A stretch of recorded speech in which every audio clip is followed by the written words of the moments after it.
¿Ya? Buenos días, nosotros somos el equipo de La muerte y su imaginaria en la historia de las religiones. Este libro está escrito por Juan Luis de León Azcarate. Nosotras somos Aybar Evelyn Leilani, Flores García Dafne, Hernández Vital Ana Lourdes. Y Núñez Carla Xiomara.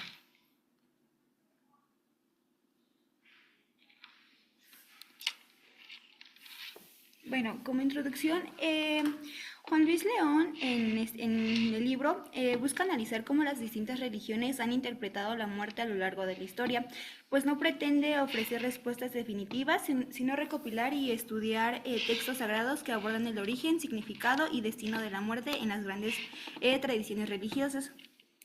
Durante todo su libro hace un análisis que se organiza cronológicamente abarcando religiones como Egipto, Mesopotamia, Grecia, Roma y la América precolombina, así como las grandes religiones actuales, el hinduismo, budismo, judaísmo, cristianismo e islam. Bueno, en la primera parte son las grandes religiones extinguidas. Esta es que el estudio del hombre prehispánico revela una evolución constante de la manera de enfrentar la muerte y de estructurar los rituales funerarios. Aquí abarcan los periodos del Paleolítico inferior, medio y superior, así como el Mesolítico y el Neolítico. En el Paleolítico, que se divide en tres, que es el inferior, medio y superior, en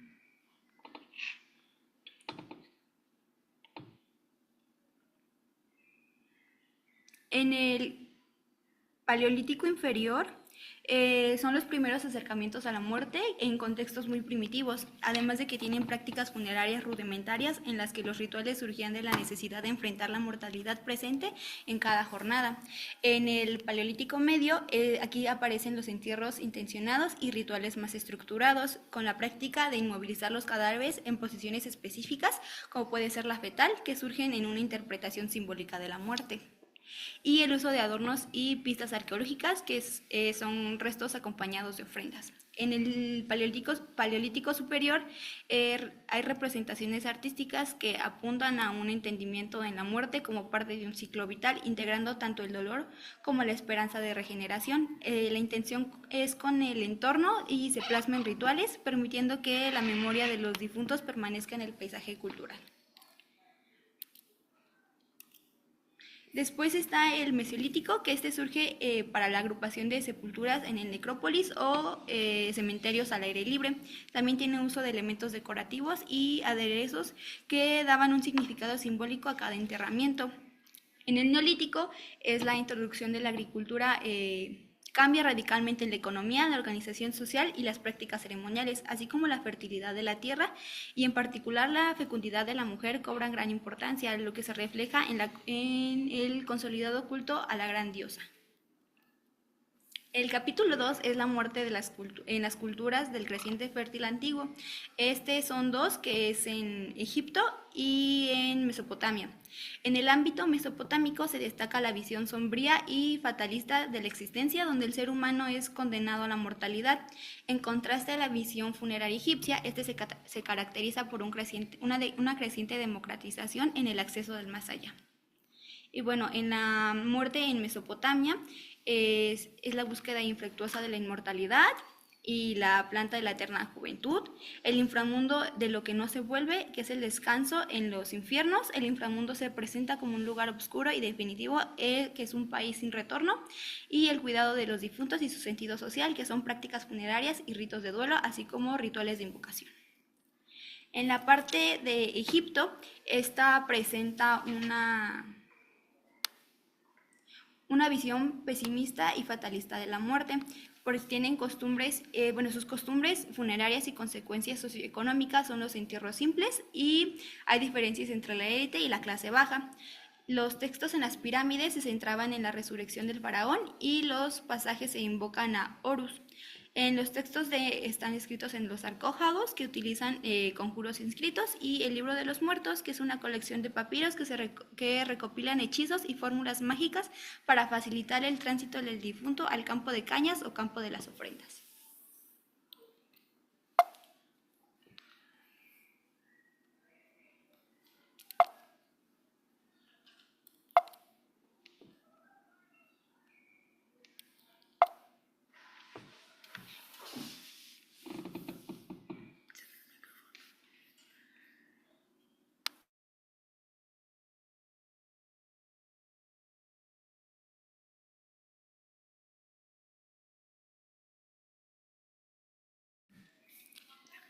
Ok, bueno, ahora seguimos con la muerte en Grecia y Roma.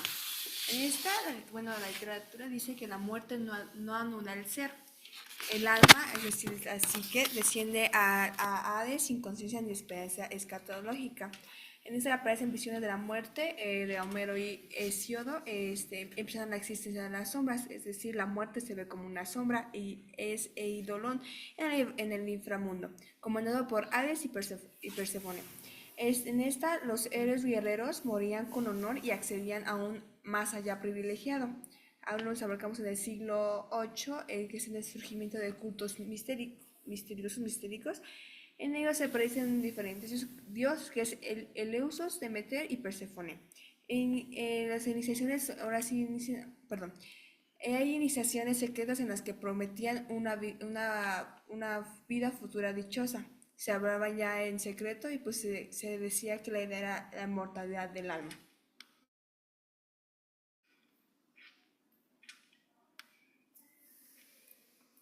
Iniciamos con la polisaristocracia. Se pasa de la polisaristocracia a la democracia ateniense, que es preocuparse ahora sí más que nada por su propio destino. Había críticas filosóficas de Epicuro y Luciano que niegan la trascendencia post-mortem. En esta ahora sí se abarcan los ritos funerarios regulados por el Estado, que eran las leyes del salón, que era de lujo funerario, que es en Grecia, y el colegio funerarium, que es el costear entierros en Roma. En esa se imponía respeto público a los difuntos y la ostentación de tumbas reflejaba el poder de las familias. Y pues ahora sí, más que nada, el asunto ahora sí iba favoreciendo el culto a los ancestros y creencias individuales del más allá. Iniciamos con lo que es el capítulo 4, que es cómo se veía la muerte en la religión Zaratustra. En esta es la religión persa que abarca del siglo VI a.C., fundada por Zaratustra. En estas hay un libro que decía las enseñanzas de Avesta, las gatas, que eran himnos, y la bendita Sade, que es el código ritual y legal. La impureza, que es la impureza ligada al cadáver. El cadáver significaba la impureza extrema, que es la bendita que prohíbe enterrar esta, y decía que prohibía enterrar o incinerar al muerto, lo que decía que hay que practicar la exposición ritual en las torres del silencio, en las dagmas. Los carroñeros se llevaban los restos para evitar contaminar los elementos sagrados, para mantener la pureza. Para la muerte se dividía diferentes dioses, dos dioses, que era Ahura Mazda, el dios del bien, y Angra Mainyu, espíritu del mal. El mundo es la lucha entre la luz y la oscuridad, había dualidad en ellos. El alma al momento de morir atravesaba el puente Chimbad y es juzgada para llegar al paraíso para los justos o el castigo temporal para los limpios. El capítulo 4 habla sobre la muerte en las culturas de América precolombina. Iniciamos con la maya, que quiere decir enterramiento. En esta era el enterramiento con maíz molido, koyem y jade en la boca. Más que nada, cuando fallecían las personas era así para que en la otra vida no les faltara nada. Los difuntos más comunes, eran enterrados bajo sus viviendas, y los nobles ya eran cremados y enterrados en los templos, que comúnmente pues ya conocemos. Los reyes renacían en sus sucesores para poder completar el ciclo solar y poder ancestral. Y así, cuando estos fallecían y renacían, seguían el mismo reino, para que todo se fuera trascendiendo de generación en generación. En la Azteca Mexica, como sabemos, se hacían sacrificios humanos al rey Huitzilopochtli, que era el dios del sol y guerrero. Vivían bajo el quinto sol, hacían los sacrificios humanos para sostener el sol. Sus destinos después de la muerte era el Mictlán, que era el inframundo sombrío, una purga larga y penosa. El Tlalocán, el paraíso de Tlaloc, aguas y rayos. Y el Cihuateteotl, las mujeres que morían, era más que nada para las mujeres que morían en el parto, ya que éstas acompañaban al sol, según sus creencias. El Inca, ahora sí, por último el Inca, es un Cusco se decía que es Cusco con sol como deidad principal. En esta la momificación de soberanos vacas tratados como vivos, ya que se decía que si no los tratabas bien, venían, bueno, pues llegaban otra vez, ay. Los descendientes panacas comúnmente administraban bienes y rendían culto perpetuo. Cada ayú, el clan veneraba un ancestro mítico, el paso de una vida a otra, sin castigos infernales. Los difuntos intervienen en lo vital de los vivos, respetaron a los ancestros, la momia como fuente de poder protector.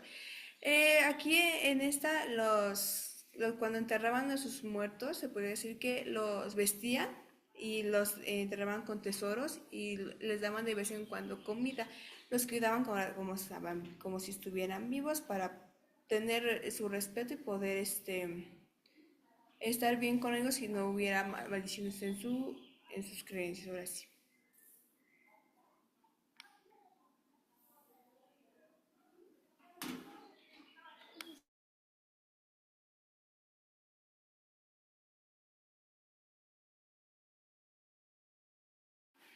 Bueno, yo les voy a hablar de la segunda parte que habla de las grandes religiones actuales.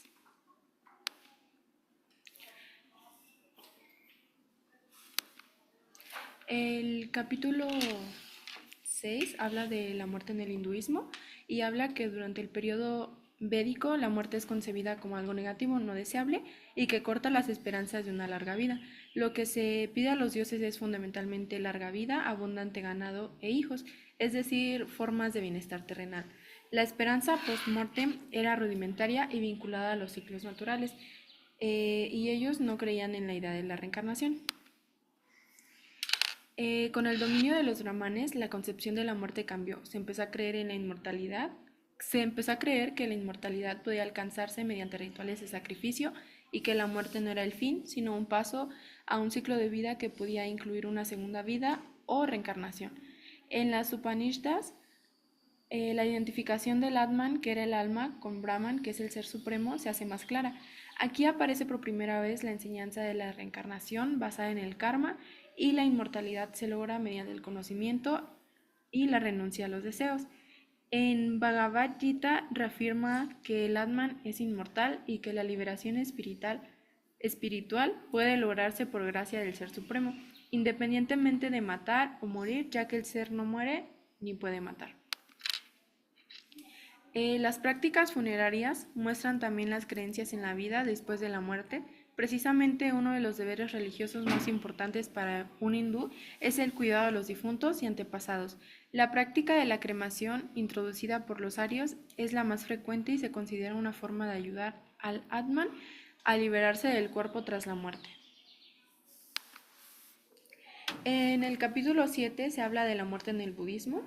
Los jainistas, cuyo fundador fue Mahavira, contemporáneo del Buda, como los budistas rechazaron los dioses indios o los consideran como figuras secundarias, repudian a los dioses creadores ante el hecho de que el mundo cumple ciclos reiterados e infinitos. Representan una especie de pluralismo ateo. La doctrina de esta religión tiene mucho en común con el budismo, pero se diferencia en que acepta almas individuales eternas y una materia eterna. Creen que una suerte de vida futura culminada en el nirvana. El budismo comparte raíces con el hinduismo y otras religiones que creen en la reencarnación, pero difiere en su concepto de alma, ya que niega la existencia de un alma permanente o Atman. En cambio, sostiene que todo es transitorio y que el individuo es una corriente de fenómenos de interdependencia. Es una doctrina del surgimiento condicionado. Aunque no hay un alma eterna, la continuidad de la vida después de la muerte existe a través del karma, que determina que las fuerzas morales producidas en la vida anterior se conviertan en la causa de un nuevo individuo. La muerte implica la disolución del individuo, pero las acciones y fuerzas morales persisten y generan un nuevo ser. La calidad de la reencarnación depende del estado de conciencia en el momento de la muerte. En el budismo mahayana se busca ayudar al difunto a concentrarse con ese momento para evitar engaños y malas visiones inducidas por el karma negativo, mediante textos como el libro tibetano de los muertos. A diferencia de religiones teístas, el budismo no cree en un Dios salvador. La liberación o nirvana se alcanza por autosalvación a través del conocimiento y la práctica del Buda, sin necesidad de una intervención divina. La ley kármica actúa automáticamente, sin juicio divino ni retribución divina. La historia de Kisagotami, una monja budista que enfrenta la muerte de su hijo, ejemplifica la enseñanza budista que la muerte es una realidad universal y que el apego a los seres y posesión conduce al sufrimiento. En el capítulo 8 se habla de la muerte en China. Un estudio sobre la muerte en las religiones no puede dejar de lado a la riquísima cultura china. Especialmente durante el periodo Shang, existe una fuerte creencia y culto a los antepasados con prácticas como sacrificios humanos y entierros con sirvientes para acompañar a los muertos en otra vida. Con el tiempo, estas ideas se fueron humanizando, rechazando los sacrificios y viendo a los muertos como sombras que permanecían junto a sus tablillas sepulcrales, sin creer en un infierno o en un juicio tras la muerte. Confucio mantuvo el culto a los antepasados y respeto por los difuntos, pero no cuestionó qué ocurría después de la muerte, considerando que la vida podía sacrificarse por el deber y la virtud.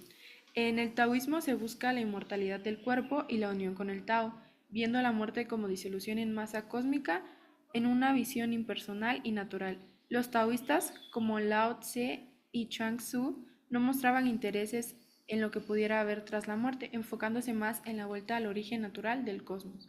La llegada del budismo a China introdujo un cambio en la visión post-mortem, generando temor al castigo tras la muerte, pero también ofreciendo formas de consuelo y esperanza de vida después de la muerte.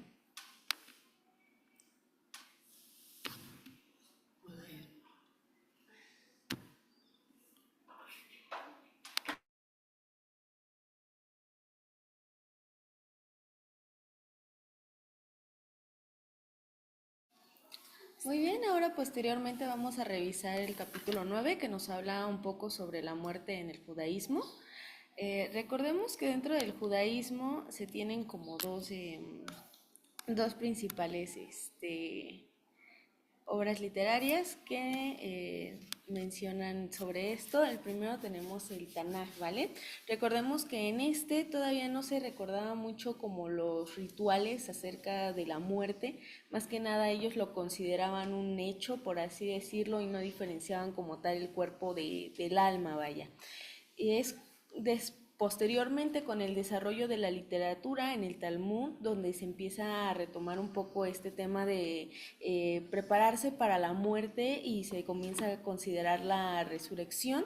Y entonces nosotros tenemos entonces varios conceptos importantes aquí, como lo es el Shiva, que son los días posteriores a la muerte de cierta persona, donde se llevan a cabo varias actividades, como es el hecho de cubrirse la cabeza, de tener en cuenta el lavado del cuerpo de nuestro ser querido, y ya sea que nosotros elijamos enterrar el cuerpo o etcétera. ¿Vale? Igualmente dentro del Sheol, que es el considerado el inframundo, donde todos los muertos descienden sin recompensa ni tormento, ¿de acuerdo? Entonces es cuando es importante mencionar que el único Dios en este momento sería Yahvé. Y ahora nos vamos con el cristianismo. Dentro del cristianismo recordemos que Dios, vaya, es considerado pues la salvación, vaya, con el sacrificio de Jesús nosotros prácticamente Él pagó por todos los pecados que había cometido la humanidad. Entonces, dentro del cristianismo, creer en Dios, tener esa fe, es como apegarse a Él. La muerte dentro del cristianismo es vista como una separación, de cierta manera, de Dios. Pero dentro de esto se realiza entonces tu juicio, un juicio donde es importante revisar los acontecimientos de tu vida y todo lo que has vivido, tus pecados, redimir todo, para que entonces luego puedas tener una resurrección donde relativamente tu vida sea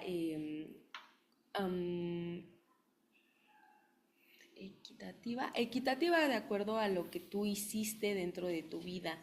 Obviamente dentro de esta religión se llevan a cabo los procesos de acuerdo a la muerte, es normal hacer misas acerca de la muerte de cierta persona, y también se llevan a cabo posteriormente días con respeto, ¿no? Es lo que es considerado como el duelo.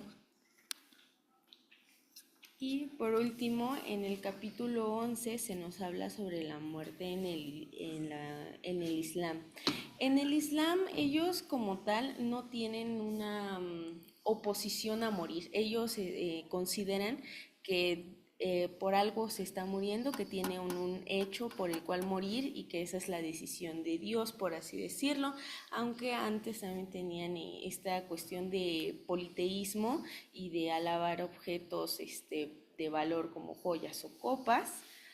Luego, posteriormente, se tiene como único Dios a Alá, y se mantienen las creencias sobre el juicio final, el paraíso y el infierno, donde también es retomado el pecado de Adán, que se nos habla un poco en la Biblia, que es el hecho de que pues Dios había prohibido acercarse al árbol, pero prácticamente el diablo pues los acerca, ¿no? Y los incita a cometer este pecado, donde realmente terminan teniendo una mala muerte, ¿no? Y se terminan alejando totalmente de Dios.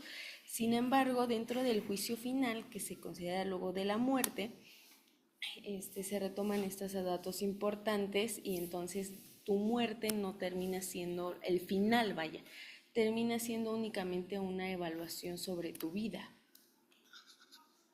Y pues listo, esto sería todo por nuestra parte. Les agradecemos mucho su atención y sería todo.